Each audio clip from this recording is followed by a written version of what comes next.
Kia ora, beer fans, and welcome to the Third Pint Theory with your always present hosts, myself, Michael Donaldson, and my colleague. Martin Bridges, they call me the beer bigwig. He is the beer Good bigwig. morning, Michael. How are you? I'm good, thank you. Recently back from a little venture down to Nelson for the hop harvest, which I think we might talk about in the next pod a bit more when we might cross our palates with some fresh hop beers potentially. Mm.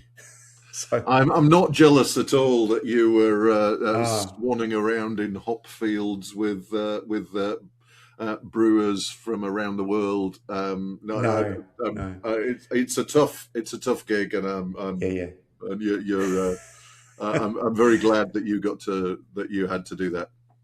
yes, it was a good experience. I did have to curtail one of my afternoons down there because of the breaking news basically that came out that week, which was that Three Sisters in New Plymouth had bought Sunshine Brewing in Gisborne.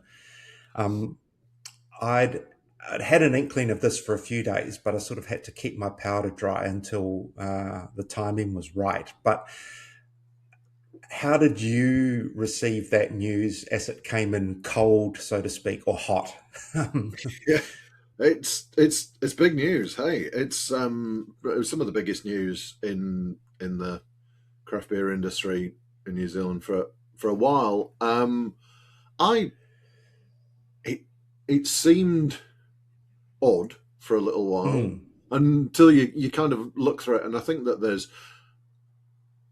it's been obvious. Well, it's been well known that Sunshine were looking for a buyer or for yeah, some kind of investment, some kind of joint venture or whatever for some time. So that wasn't a huge surprise. Didn't come out of completely nowhere. But the kind of Three Sisters taking that, I think, works yeah, on a lot of levels for both parties. So I just think that uh, it's going to be interesting to see how they can manage that yeah. that It operation. is.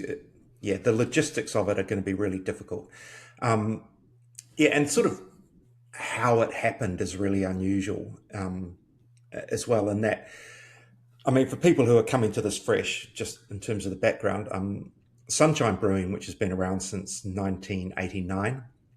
Um, so it is New Zealand's oldest, longest running continuous craft beer brand that still uh, brews, because Mike's here in New Plymouth, which is of a similar vintage, they don't have a brewery anymore.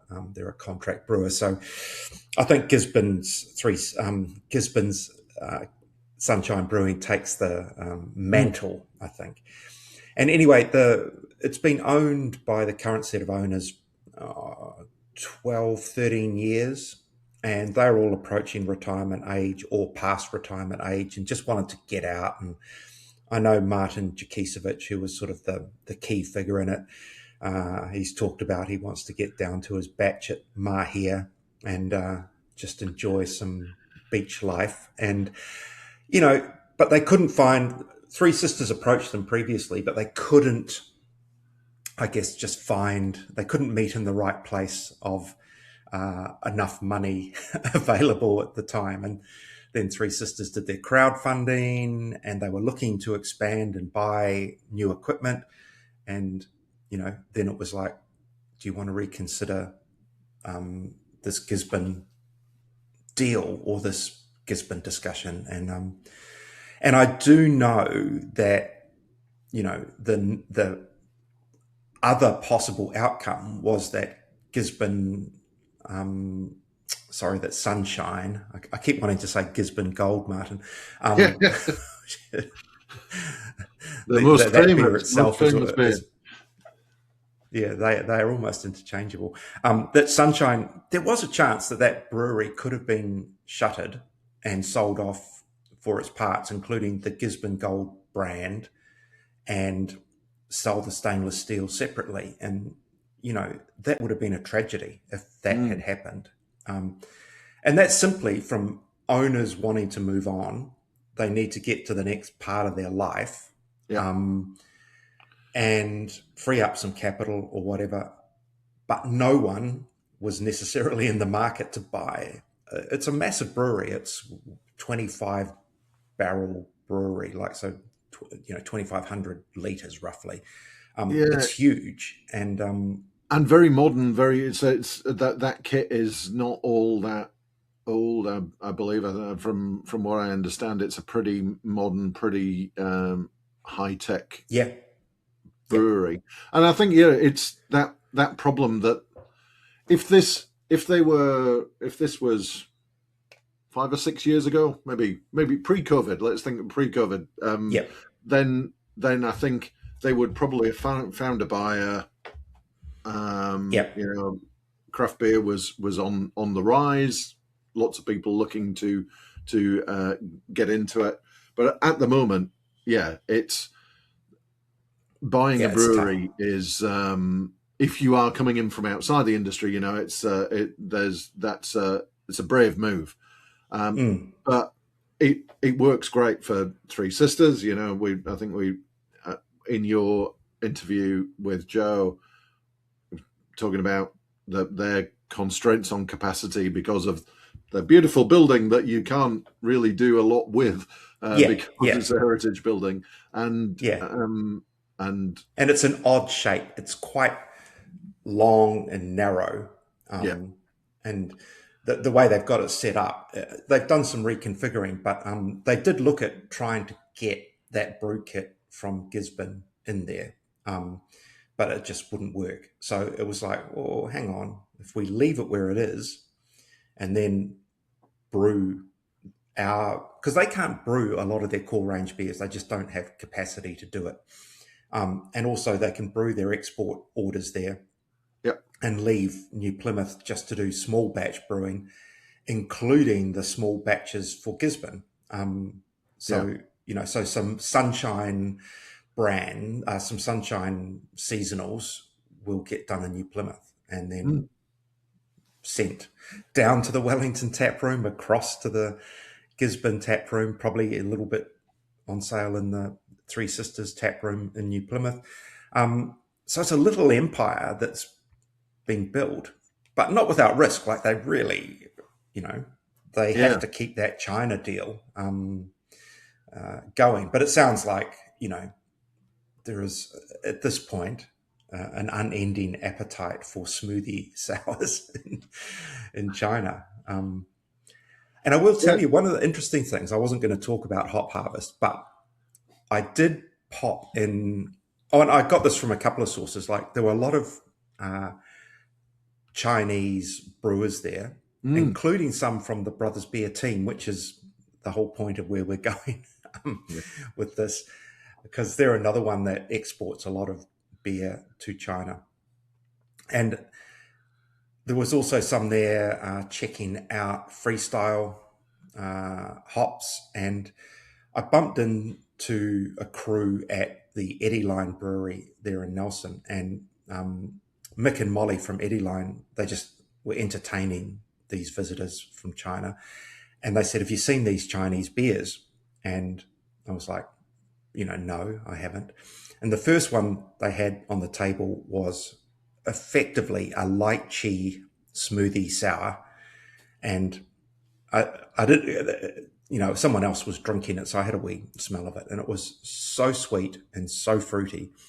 And the overriding opinion or the view from everyone in the New Zealand side of things was, man, these beers are so sweet and so fruit laden.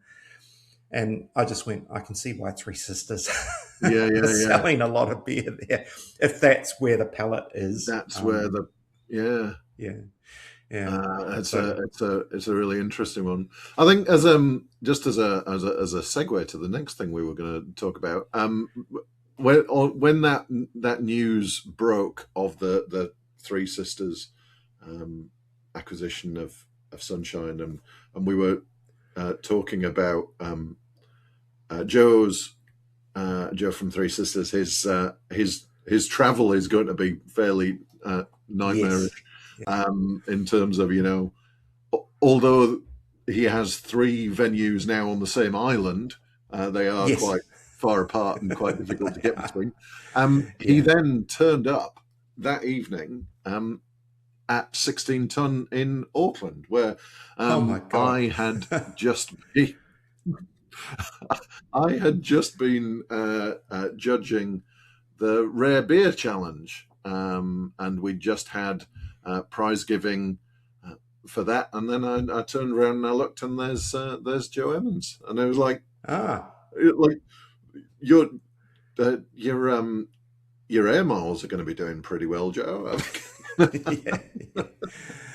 He does have an electric vehicle, which in the current climate, as you will know, means you don't have to worry so much about the driving aspect. But yeah, his plan is a sort of a weekly plan: leave New Plymouth, drive to Wellington, check in on the tap room, fly to Gisborne, check in there, fly back to Wellington, drive to New Plymouth. So it's a it's a crazy schedule. How, Actually, there was a New Plymouth connection to Yes, the Rare Beer Challenge there was. again. There Yeah. was. For those who have not, I'm sure a lot of people will have seen the results by now, but Shining Peak triumphed again, second Mm. year in a row that they have taken out the Rare Beer Challenge. And they took it out with an amazing beer. So All right. Yeah. their vintage cuvee, which was a blend of 6 years worth of barrel aged imperial stouts, Yes. and Yeah. that was quite amazing. And I was, as I say, I was head judge for the Rare Beer Challenge, and I'd seen all of the entry forms coming in with what the brewers were entering, and I'd seen this from Shining Peak and thought I love their individual every year the vintage Yes. barrel aged It imperial stout. wins heaps of medals, It gold does, medals all over and the shop. It's a rightly really good so. beer. Each one has been outstanding. They've been doing it since 2019, and I thought there is a danger that if you take six really good vintage beers and blend them, that you Mm. could just kind of blur everything and get kind of lowest common denominator kind of thing. But that did not occur. It kind of it's a masterpiece of blending because it kind of filled in the gaps and kind of Mm. elevated the points. So I think it was a triumph. It was a really well. It was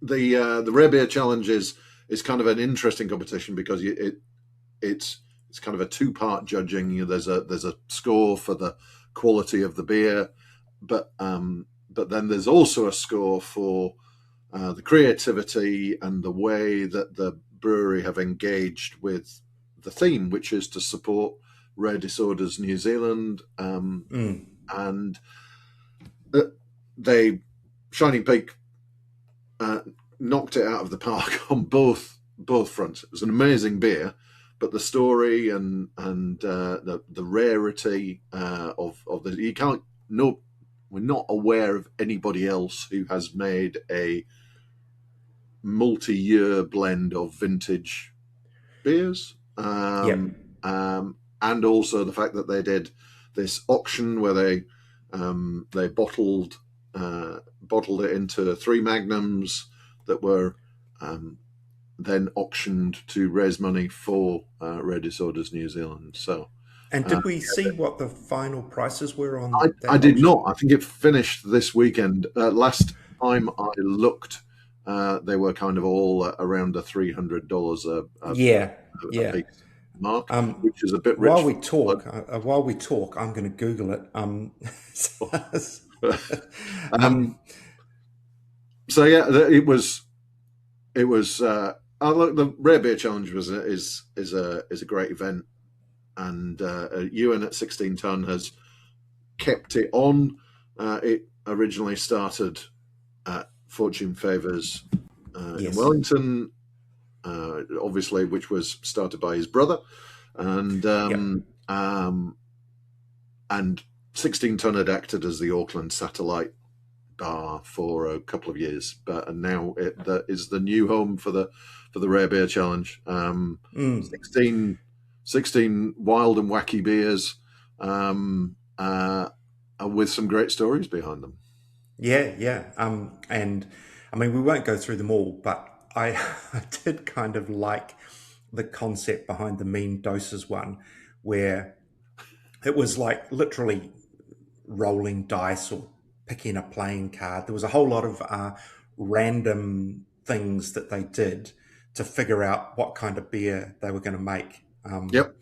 And as you noted, it could have been an absolute dog's breakfast, but they Yeah, it could have been a train came up wreck. with a winner. Yeah. I was really worried when they did that, and they were so they ended up and they made a low carb lager with Earl Grey tea, matcha tea, and lactose. And they did some great work in terms of the promotion side of things. They were releasing Instagram reels of the choices being made, and I remember particularly one where they spun a wheel to choose an ingredient, and it came up as lactose. And Yeah. in the background, there's Dean, the brewer from Mean Doses, with his head in his hands. As it came up on lactose. It was And had they already decided it was going to be a lager at that point? Like, yeah, they'd already yes, decided it was going to be a low carb lager. a low carb lactose lager. Yeah, Yes. but it worked. I was really when I looked at the entry form for that and thought, oh, this could be like love the story, but Yeah. the beer Yeah. could be awful. Yeah. But Just use those ingredients worked. judiciously. Yes. It somehow worked. I don't. Yeah. So they came second. Actually, Mendoza's came second, and third was Alibi from Waiheke Island with Mm. a hot honey pilsner where they'd infused chilies into honey and added it to a Mm. pilsner. Um, uh, really, again, creative, great story, well made beer. Um, Mm. uh, yeah, it was. Yeah. I Good was really event. impressed. Really good event. Yes. Right. So we should crack on because Mm. we've been gabbering and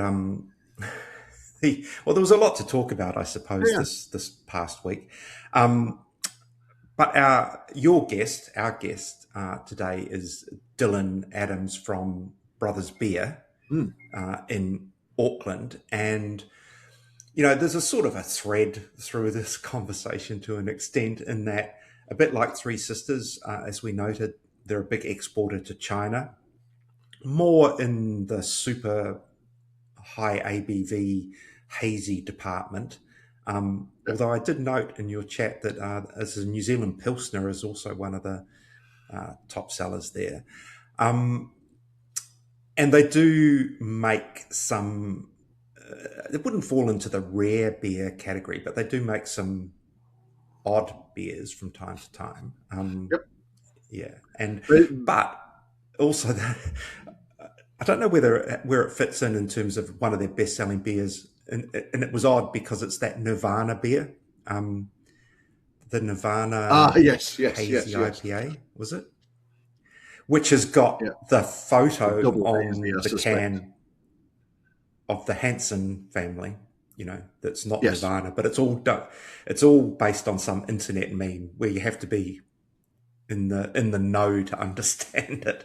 Yeah. But I remember that caused a heck of a lot of talk because it was called Nirvana and it had a picture of the Hanson family on it, and you had to understand the whole backstory about Yeah. that was some T-shirt that somebody found in a market somewhere in, was it Taiwan or Somewhere in Asia. somewhere like that?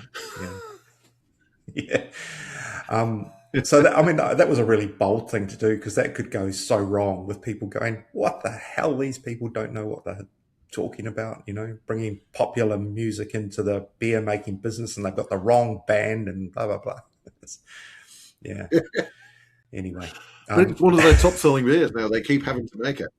They keep yeah, having to make that beer because it sells out straight away. You know, it's effectively core range mm, now. I think. Yeah, it was a really interesting chat because Brothers Beer have been around for quite a while. You know, they started off. I remember going to the City Works depot in Auckland mm, with an amazing tap range, and then the brewery sat in the corner, and it took a while for them to find their feet with their own brewery, I think, and yes, yeah, but they started making some decent beer, and then I think like a number of breweries at that time, and ones that we've seen have issues. They grew very rapidly. They established a number of different locations around Auckland.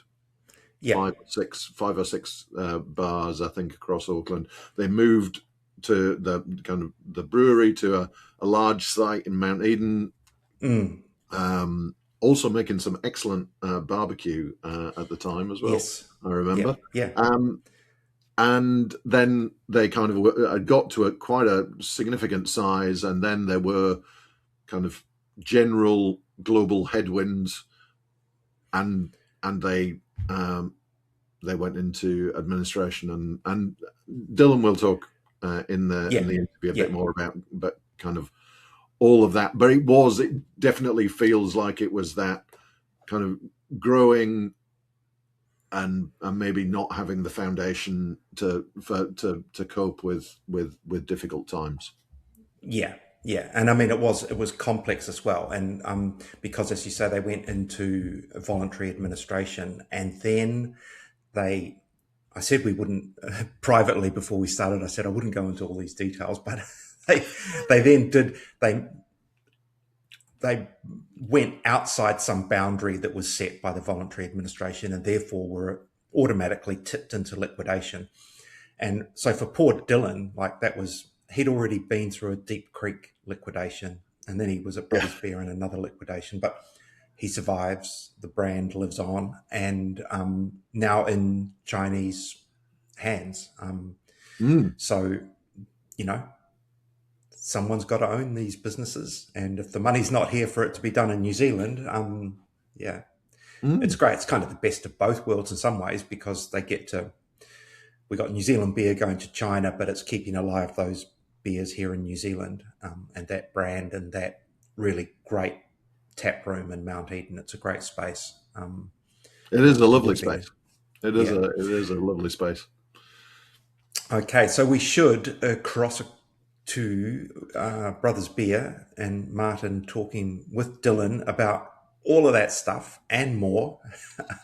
There's some really good information in this. Mm. We'll talk maybe a bit more at the back end. So we'll leave you with that one for now. Enjoy. Good morning. All right. It is It morning. is. It is. It is still morning. No, it's obviously late enough for a beer. Well, there's plenty of historical precedent for that. So, Absolutely. yeah, if the Egyptian slaves can do it, then we can. Yeah. Cheers. So thank you, Dylan, for sitting down with us. Oh, no problem. Have a chat in the lovely tap room, Brothers Beer in Mount Eden. Yeah. With some nice tanks in the background, just Yeah, to prove we are actually in a brewery. Yeah, no, it's quite nice too because it's not, a brew pub. It's more a pub that's been built around a full-size production brewery. So, some people you have your brew pub and it's 500-600 liters or whatever. It doesn't really matter about the size, but I think a lot of people are surprised when they walk in. It's like a full sort of almost 2,000 liter kit with 20 fermenters. Yeah, because and we'll talk a bit more about Brothers Beer in a bit, but I think because it started down in the initial kit was down at City Works. Yeah. And that was before my time. I believe that was about a 600-700 liter kit. Yeah. which I actually learnt on a similar size kit just down the road at Sale Street. So, yeah. Sale Street, yeah. Came the sweatshop. Yeah, that was. That was Man, how's that name change? Because all the staff are like, yeah, that doesn't make us feel very valued, you know. yeah. It's a bit on the nose. Yeah. Anyway, right. So let's wind it back a bit and talk about kind of the we won't necessarily go all the way back to the beginning, but the first time you and I came across each other, you were working at Deep Creek. Yes. You're still wearing the T-shirt, which is good to see. Yeah. I've got more Deep Creek T-shirts than I have Brothers T-shirts, so it's inevitable. The long lost Deep Creek. But so you were brewing there for how long? Nearly 8 years, actually. Wow. Yeah. So I think I got there in 2016, early 2016, and they had lost their brewer, Johan, was heading off to Australia, which didn't actually work out very well for him, and he ended up coming back, which worked out extremely well for us because he's an exceptional brewer. So I got thrown in the deep end. I got hired as a brewer's assistant because I didn't have enough experience really to be a brewer, but I didn't have anyone to assist. So Hamish got dragged out of the office and just to help me on the bits that needed two people, and I'd come up to him every 10 minutes and go, "What do I do now?" And it turned out quite well in the end. So Yeah, because that was I would say the golden age of Deep Creek. yeah, well, that was just before, I guess, what you'd call the golden age. So at that point, we were mostly there was the Deep Creek, the original brew pub in Browns Bay, and then there was a bar on Waiheke Island and one in Orewa. And we weren't. They just started doing small runs in bottles with a distributor that was actually a food distributor, and so we were probably only brewing a couple of times a week, but it started to pick up pretty quickly from there. So probably within the next year, we had a guy from Jonty had come in from Garage Project and brewed with us for a little while. We got our canning line, and we picked up Best International, I want to say small brewery at the Australian Beer IPAs, Awards. yep. And that's where things really sort of started picking up, because a lot of this industry is brand perception and the perception of quality. And suddenly we had Australian distributors going, "Hey, can we have your beer, please?" And it started really sort of picking up there. And that was around about the time we sort of started doing our first hazy IPAs as well. And then the magical combination of the right name and the right label and a good beer, and then Misty Miyagi just absolutely shot through the stratosphere. And for a while there, was the biggest selling 440ml can in the country for a good couple of years, I believe. So that's it was good times. It's hard to remember now that there was a time before hazies. yeah. Well, there was a lot of grumbling and complaining because there's definitely a bit of trying to get it right when there isn't really a lot of online resources for something that was a pretty new style at the time, and there's a lot of trial and error. One or two batches that went completely clear. That still happens. And mostly around yeast management. Yeah, I mean, the haze is kind of a byproduct of the way you're making the beer. I don't think the people that invented hazies set out to make a hazy beer. No. They set out to make a really fruity beer With a little bit with of the nice creamy mouthfeel, and were probably as surprised as anyone else that when they came out it was super cloudy. But I think they were also trying to turn around an IPA a little bit faster as Yep. well, which is ironic to me because they take as long to make as a normal IPA. So, Hazy ain't lazy. Yeah. But so, Misty Miyagi was obviously a huge hit. What are some other beers from Deep Creek days that you look back on fondly? Well, my favourite beers were the Undercurrent Pilsner was probably that's my go-to. That's the beer I feel like after a long hot day in the brewery, and it's probably the one where I was when I started, I was the least experienced brewer there, and it's probably the one where I actually managed to have a little bit of influence on it, because when it was already a great beer, but it was hopped probably in a more traditional Czech style. And one day I said, why don't we late hop it like it's a pale ale or something? And Hamish was like, yeah, we can try that. And he's got a thing where he's kind of dead set against dry hopping lagers. For various reasons. So we didn't do that, but we did make it a late edition and a Whirlpool edition, which meant using more hops, but hey, that happens. And suddenly the beer got this really wonderful limey, citrusy expression. And basically with the lager yeast, I've got a theory that there's a little bit of biotransformation going on. Just about any hops you throw at it, it's going to come out citrusy. With the lager yeast, and so then that actually won the trophy in the Australian Beer Awards for Best International Lager, and I was like, I can claim a little bit of that. That's good. Absolutely. But also, Johan is the reason why Deep Creek made such great sour beer.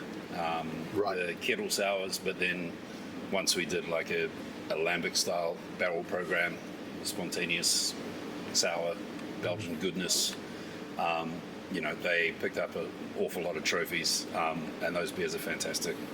I've still got one sitting in my, I won't say cellar because I don't have a cellar, but I have one bottle of Flanders Red sitting there waiting for my 50th birthday later on this year. So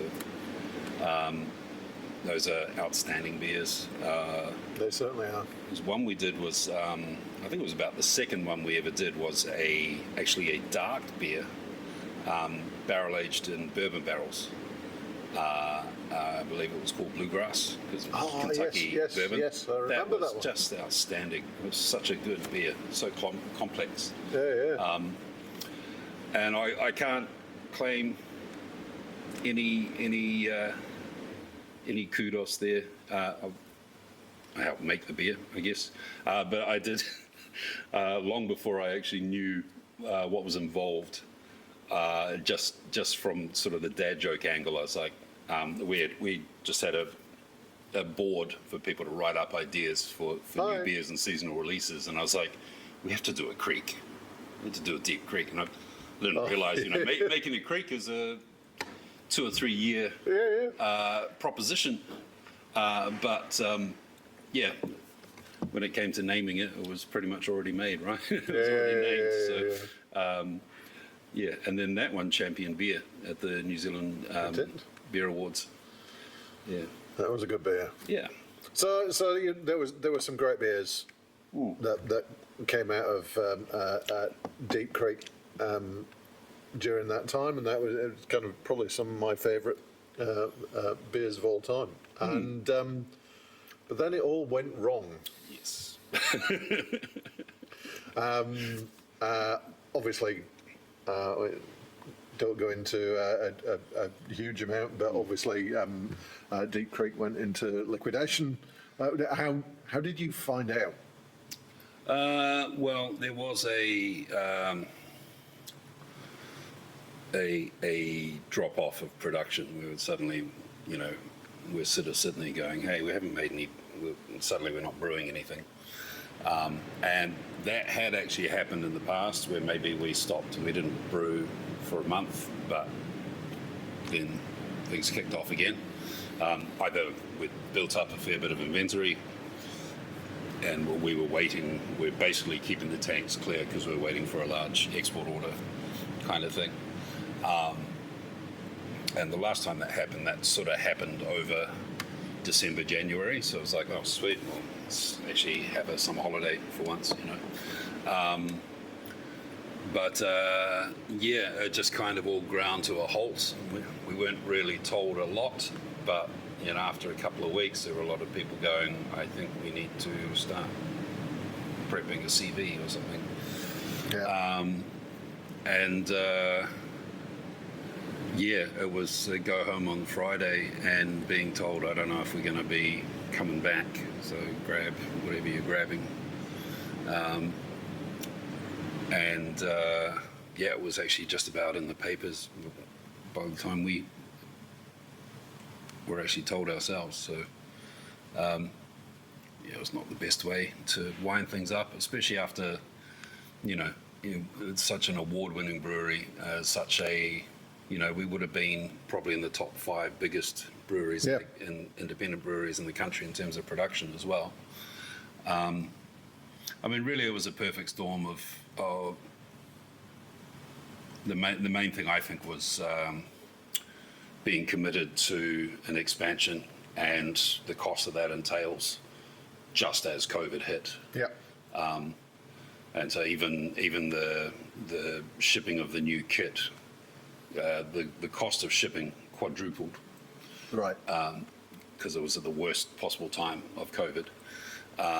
And so then we had this big new kit, and the demand that necessitated the new kit had dropped off. So Yeah. suddenly we were making less than what we were, but then we had a big expensive kit to pay for. So yeah, so that was fun. But there were only about 3 brewing jobs going in Auckland at the time. One was one that I really wasn't qualified for, but I applied for it anyway. And I wasn't really sure what I wanted. The pay was good though.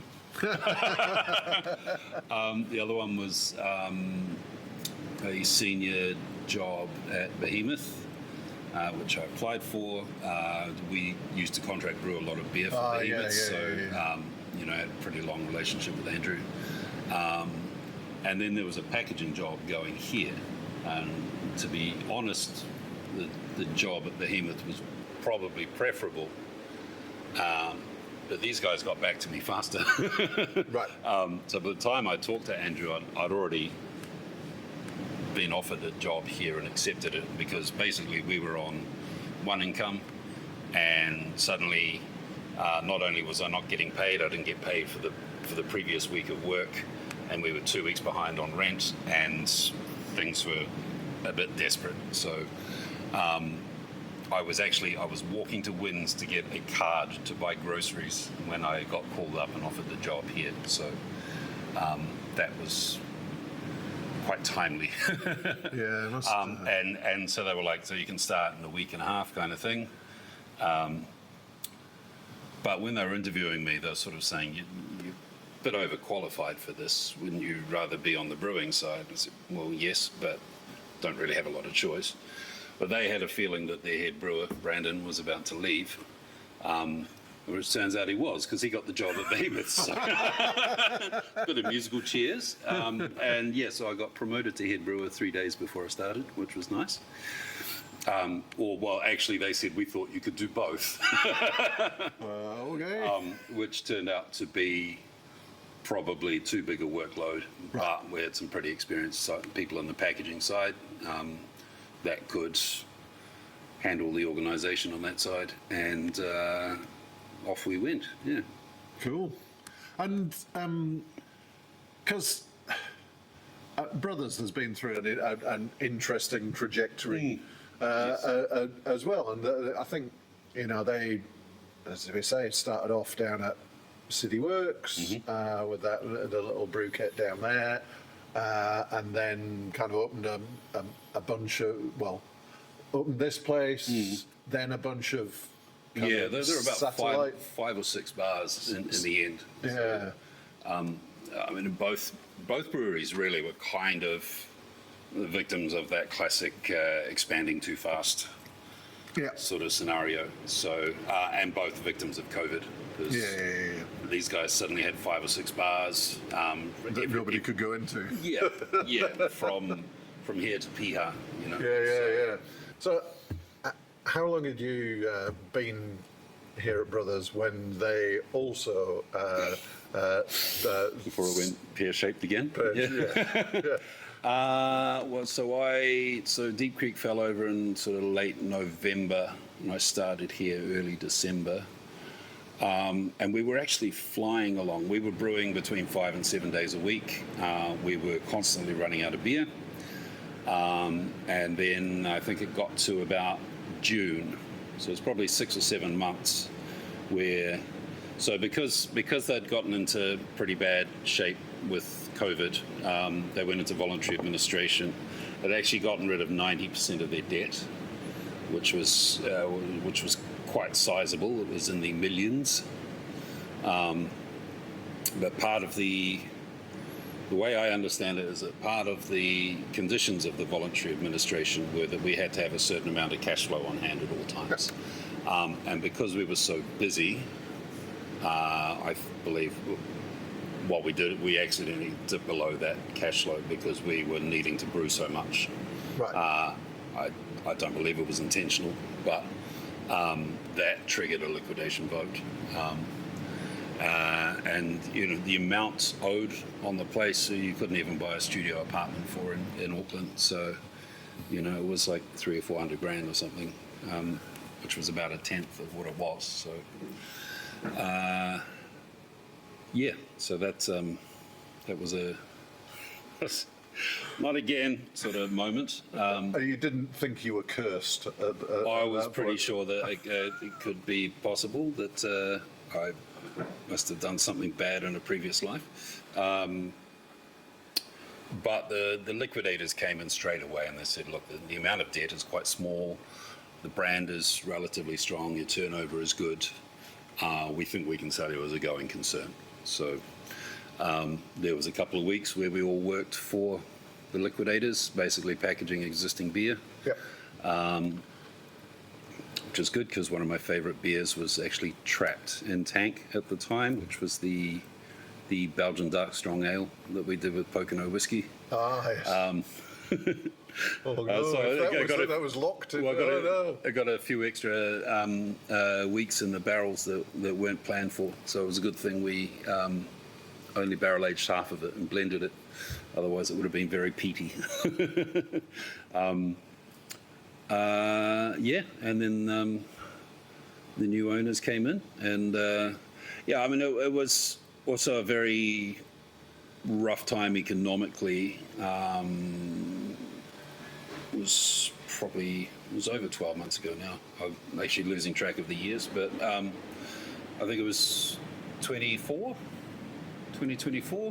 And so we'd noticed we'd gone from having record months in summer to by March, April, having to really slow down production because suddenly people just stopped buying craft beer. I think the interest rates really bit into a lot of people's budgets and the cost of living. So yeah, people started going, I can't afford craft beer anymore. Oh, shit. And because of that economic headwind, there were actually only a couple of buyers interested.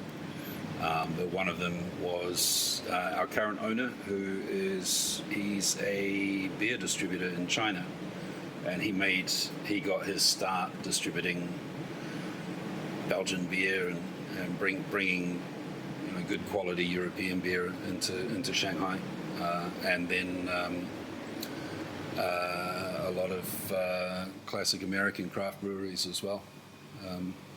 And we were the first first New Zealand brewery that he ever imported. So cool. I think he had a little bit of a soft spot for us and saw that the asking price was pretty reasonable because the debt was not very big. And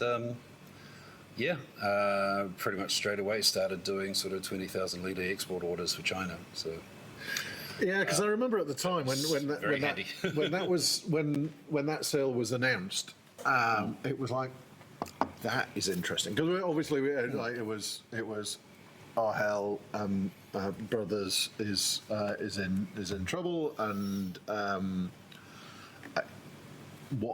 who could buy it? Because as you say, at the time, like it was like who would throw money at that? Nobody's got a lot of money. Most people would probably consider it not the wisest investment. And then it wasn't a purchase by another brewery brand. It wasn't a purchase by a New Zealand organisation. It was bought by a distributor from China, and that was like, that is, because I think a lot of us were aware that China was a fairly sizable export market. Obviously, for Deep Creek were exporting to China. That was part of the problem in the end. The solution and the problem. But I don't think anybody was really aware of the scale and the importance of that market. Yeah. Well, I mean, when you think about the population in China, people probably don't think of them as a beer drinking country, but it is the biggest beer market in the world, and it's by a significant margin. So it's bigger than the States,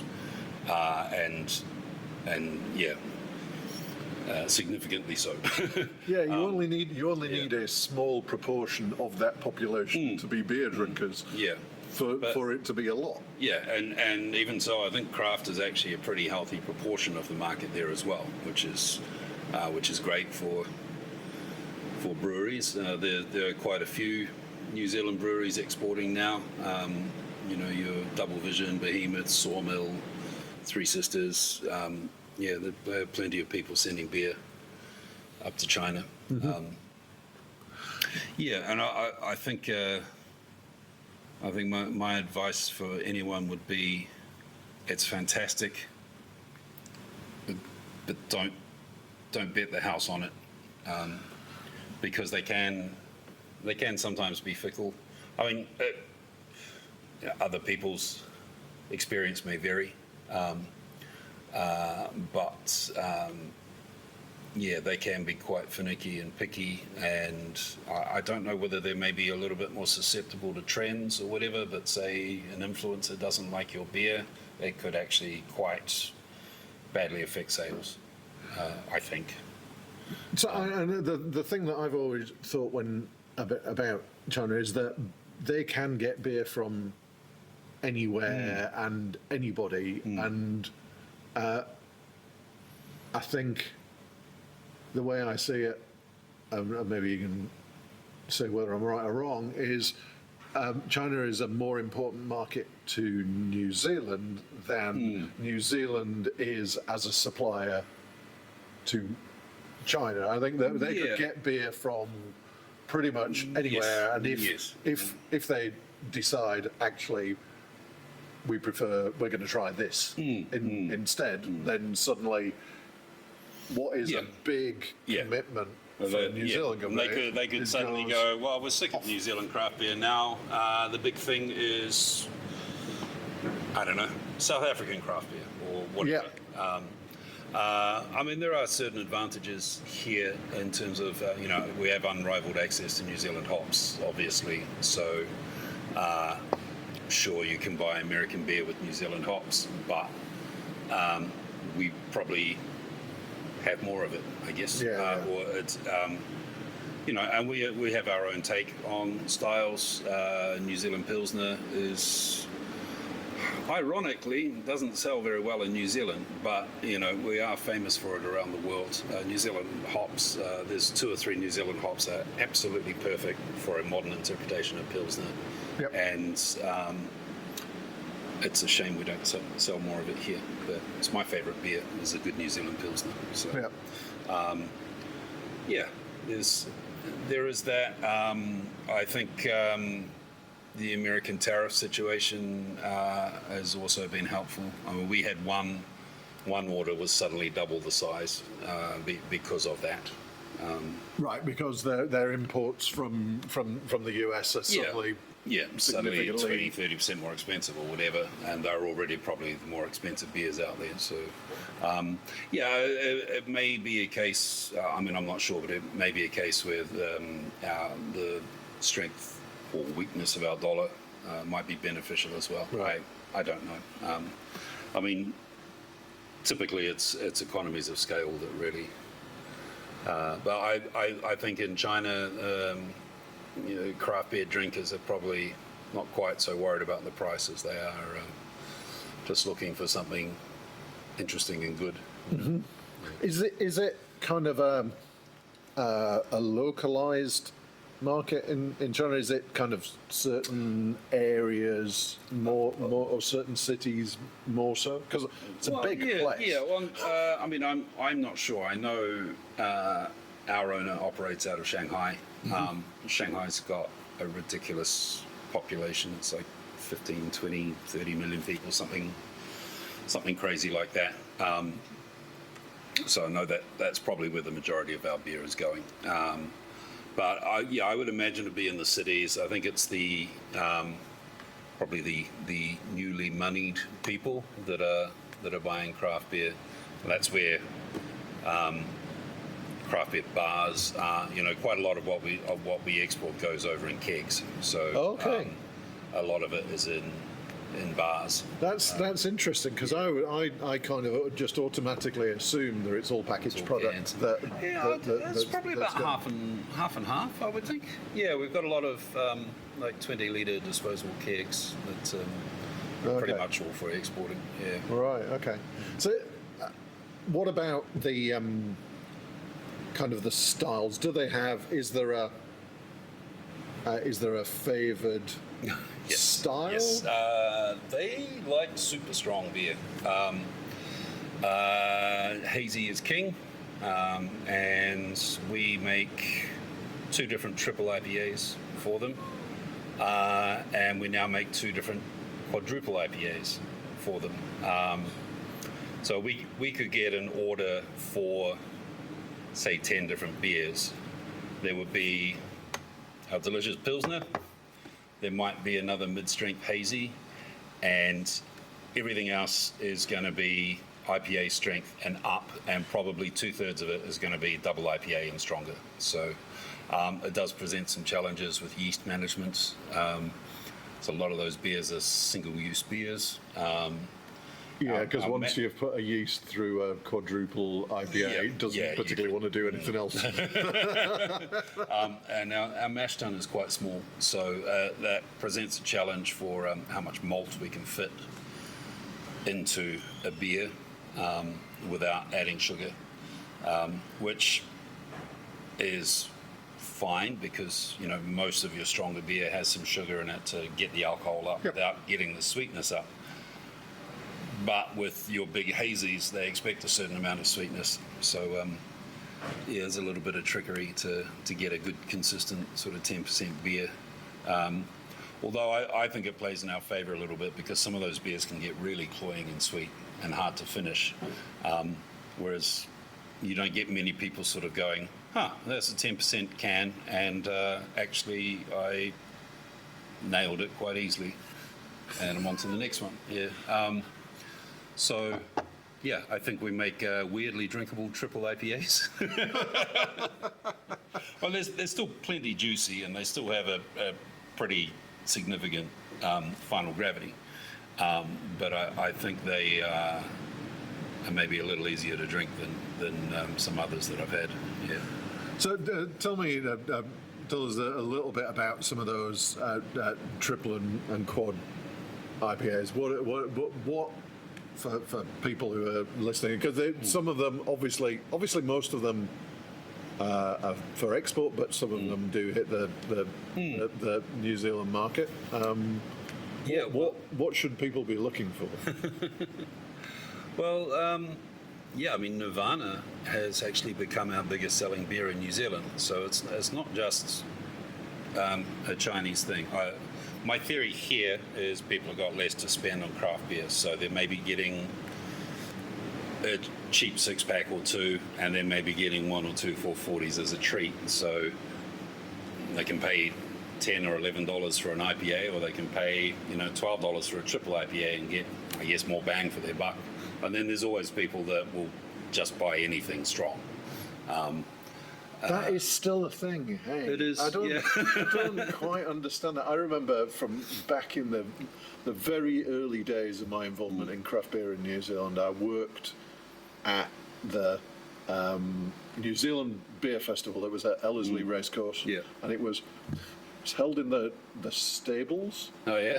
So there was this background aroma of the horse urine. And I worked on the Emerson stand. So Yeah. this would have been like 2009 Yeah, maybe. This is like 16, 17 years ago. And I remember that the first person that came up to the bar was, "What's your strongest beer?" It's the strongest beer, yeah. And that's But still a yeah. thing. Yeah, well, we took took some 12% beer down to the Taranaki Beer Festival, and which is only sort of 2 sessions, a Friday night and a Saturday night, and it was pretty much gone by the end of Friday night, and that's the smaller session. So, yep. It is still a thing. That was one called Biohazard, which we haven't released in New Zealand yet, but may get a release one day. Yeah, we have released one here called Madness, which is actually ticking away. But even the jump from 10% to 12%, there's definitely a increase in sweetness. So they are that's sweet noticeable. beers. I Yeah. mean, you can't make a beer that big. Unless you're using an awful lot of sugar, without it having some intrinsic sweetness. And even if it was quite dry, the amount of alcohol, I think, is still going to make it pretty big and sweet. So they're really... an interesting thing is, I mean, they have a huge hop bill, but they don't necessarily come out hugely aromatic in a traditional kind of way. It's more that it kind of melds into the beer, I think, a lot more than it being kind of a separate note that you get with any other beer. So it really just becomes like a big, like a mango nectar fruit salad kind of. It's like you're drinking a pretty thick fruit juice that starts making you happy like halfway through the can. Because I tried the Madness, and I tried the Kapow, which is that's the triple. That was the first triple that actually predates my time here, although it's been tweaked a bit. So the very first sort of exports to China that were when I would have still been at Deep Creek. That was a beer developed from then. Because that was quite drinkable. Kapow was quite for a beer of that. Yeah, that's 10.2. Yeah, that was pretty drinkable. I found that the Madness veers heavily into the sweetness. Yeah, it's another step up. Yeah. And look, I think it's really interesting that is that drives. Yeah. And I have no idea why. I almost feel like it's a status symbol in China. We're like, oh, your beer's 8%. Oh, that's interesting. Mine is 10.5. Have you noticed over kind of the time that obviously you've been working here and exporting to China, has that shifted? Is there a direction? Well, initially we were asked, initially our first orders had double IPAs, and then they were like, can you bring back Kapow? Can you formulate a new triple? Well, actually, the Nirvana was part of product development for here, because we were trying to do a bunch of brothers-themed beers. And we thought, well, let's do a triple, because they'll want it for export anyway. and I couldn't think of Three Brothers, as I thought it's a triple, should be Three Brothers. And the only Three Brothers I could think of were Hanson. So, but it's worked quite well, I think, actually, because a lot of people quite like the label. So, I think I remember when that came out, and I was like, "What the heck is this?" Well, because I hadn't twigged the Nirvana T-shirt, that meme. I'm not connected. Well, that actually worked quite well in our advantage, actually, because a lot of people knew because it's from cheap Chinese knockoff band T-shirts. Yep. Whereas it was a T-shirt made, a Nirvana T-shirt, and they accidentally used a picture of Hanson instead. But then also quite a lot of people online didn't get it. They're going, "That's Hanson, isn't it?" And also because rather than using an actual picture of Hanson, we ran it through some software that turned them into Muppets. So they're kind of puppet versions of Hanson, which was good because I got a lot of people talking about it. I remember turning up in a few Facebook groups, and people were like, half of them are like, "Ha ha," and other ones are like, "I don't get it." So at least they're all talking about it, you know. Yeah. So do you see? Is that continuing, or are we just going to get more and more big hazy IPAs going? I don't know. I mean, the thing is, there's only so much of them you can drink. I mean, even when we had a couple of weeks ago, we packaged 3 beers, and there was literally 2 10% beers and a 12% beer, and those were the beers to choose from to take home to drink. And it's like, by the time, if you get through 2 of them, the third one is probably a mistake, So, yeah, I mean, some people love them. I don't think they're going to take over the world. But I think it's probably a niche that something that was a novelty 5-6 years ago is probably actually a niche that I think is going to stay. The guys at Double Vision, their Mad Eye has become a bit of a cult favorite as well. And I would say probably Mad Eye and Nirvana would be the best-selling triple IPAs in the country. And that they're actually, I mean, Nirvana is stocked nationwide in Woolworths. I mean, a couple of years ago, if you said that a supermarket would stock a triple IPA as a core product, they'd think you were bonkers. I mean, I remember making them at Deep Creek, and I couldn't stand them. I thought they were awful. I didn't even take them home to drink. And that, they're right on the limits of what the yeast wants to do. So it's very hard to get consistent beer out of them. I mean, we use a yeast now that has a pretty good tolerance, but it is still, with a beer that big, you can get fluctuations in attenuation, which doesn't give me grey hairs at all. Yeah. Yeah, they sometimes they need a bit of nursing, Yeah. Yeah. So,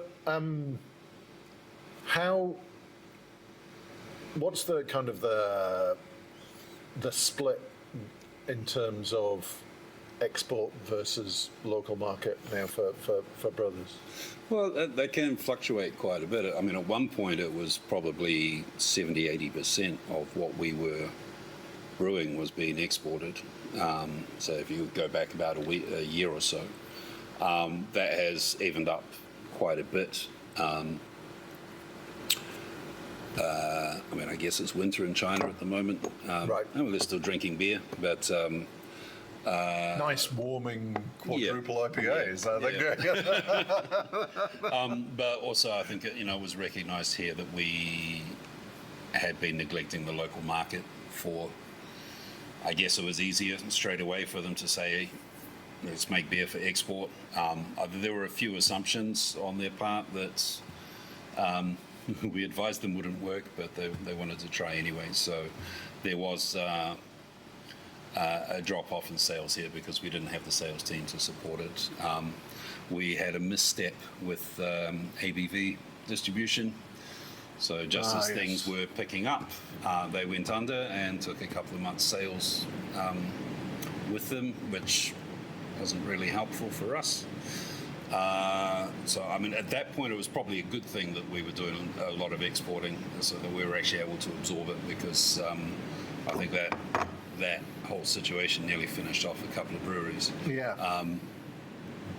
So now we have a distributor just for supermarkets, which is actually a large produce distributor that happens to be a friend of our owners. So we have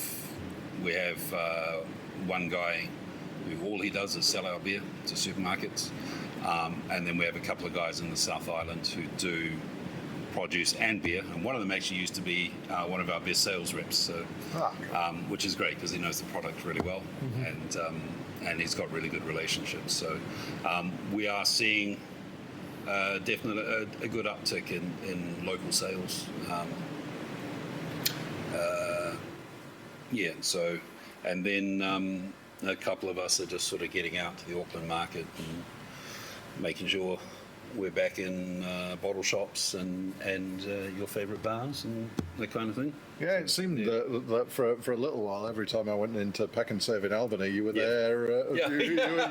You were there doing a tasting, handing out cans. Try some beer. Oh, hi, man. It was like every week. It seemed like every week. Yeah. But I have noticed that certainly in packaged product, I'm seeing it a lot more certainly in the Auckland market. I don't know. Obviously, I can't speak for elsewhere in the country, and that's good. It's good to see, and I think that it's because I do worry that when you've got all eggs in any basket, whether it's the export basket, whether it's the local, whether it's the supermarket. Or whatever, that there is risk. Yes, absolutely. Yeah. That something can change, and something which is quite possibly outside your control. Some China suddenly decides they don't like New Zealand craft beer anymore. Yeah, I mean, for example, they're quite obsessive about the colour of a hazy. So we've actually had to alter recipes because they're really after this kind of pale mango sort of colour, and where I like to use a lot more ale malt. Right. We're doing a lot of beers that are a mixture of Pilsner and ale malt, or sometimes Pilsner and Vienna malt, to get the colour that they're apparently they're drinking with their eyes. So and our kit would quite often, I think it might have actually been the yeast that we were using, but it was turning out quite orange sort of hazies, and so we've had to adjust to that. So that's what they're after. They're after that.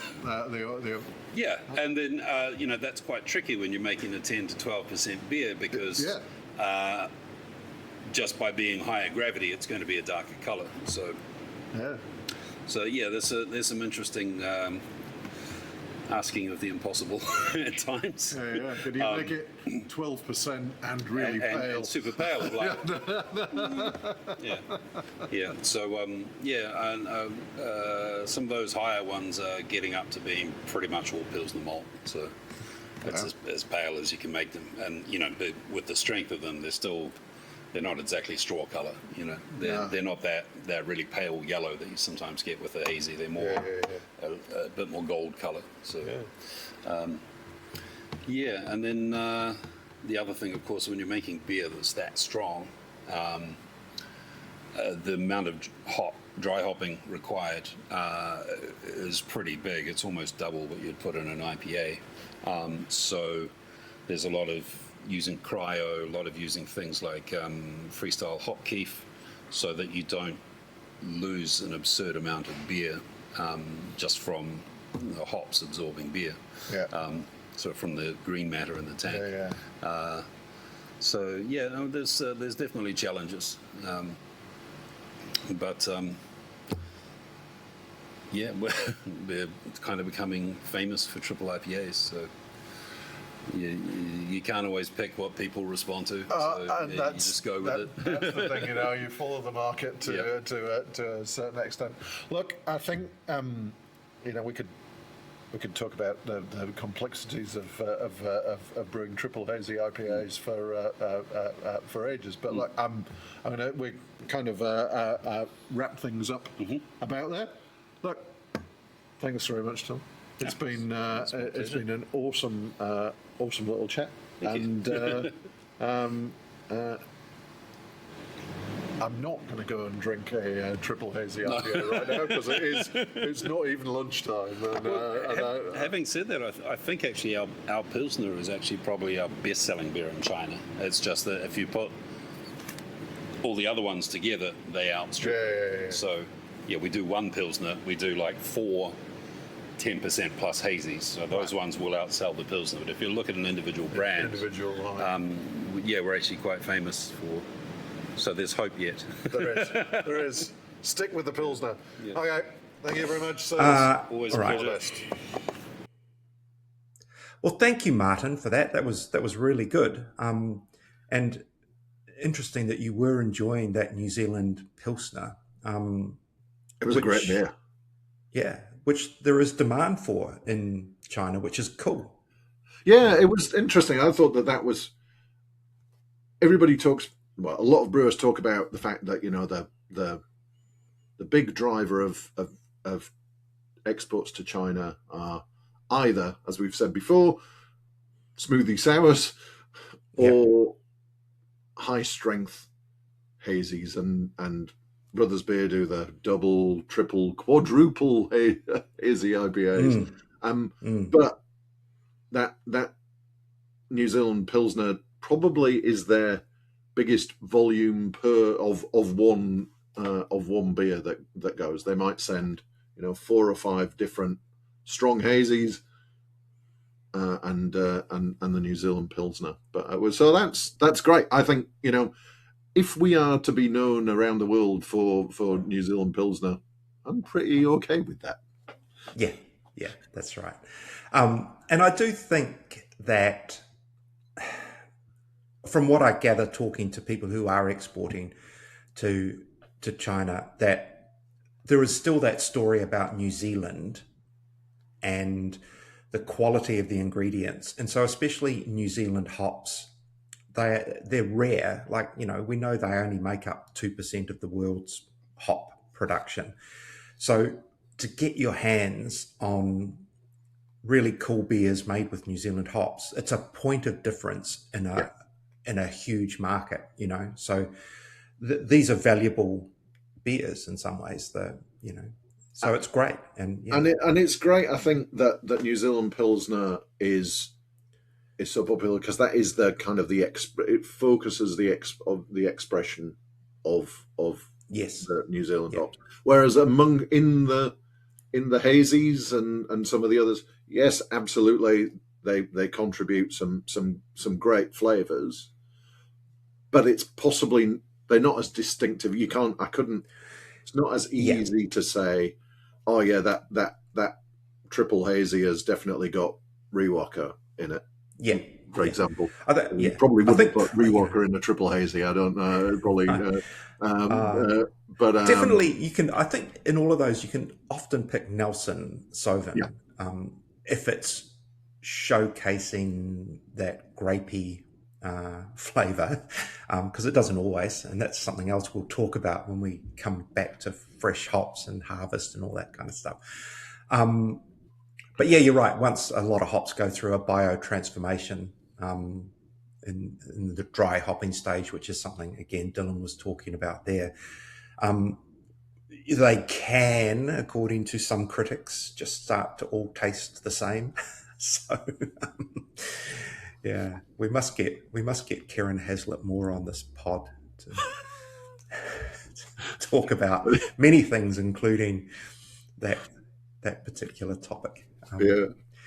Actually, we should get him because he's about to go live with South Star Brewing. Well, when I say about to, in about 3 months, I think. So, I'm looking forward to those beers coming out. It's been too long since I've had a Kieran Haslett Moore beer. Exactly. All right. Well, with that, we'll sign off. I think, Martin, we have talked for a long time. So thank you, listeners, for sticking with us on this one. The Third Pint Theory is recorded, edited, and produced by myself, Michael Donaldson, and Martin Bridges, the beer bigwig. You can find past episodes on Spotify, Apple Podcasts, YouTube, and all the other podcast platforms. If you've enjoyed this episode, remember to subscribe so you never miss an episode. And please leave us a comment or rating. It really helps other beer lovers find the show. You can also find us on socials. We're third.pint.theory on Instagram and at thirdpinttheory.bsky.social on Blue Sky. So don't forget to check out what we're up to outside the podcast. You can read my latest articles, reviews, and news in the Pursuit of Hoppiness magazine at hoppiness.co.nz. Plus, you can sign up to my weekly beer news email, Friday Night Beers, at hoppiness.substack.com. And if you're a brewery, bar, or restaurant owner looking for help with making the most out of craft beer, you can get in touch with me at martin.bridges@beerbigwig.com. I can help you with beer lists, events, tastings, or other ways to help you make better beer decisions. Finally, if you're interested in sponsoring the podcast or advertising, or you have any other suggestions or questions, drop me an email at michael@hoppiness.co.nz. Until next time, keep your glass full and your hops fresh. Ka kite ano.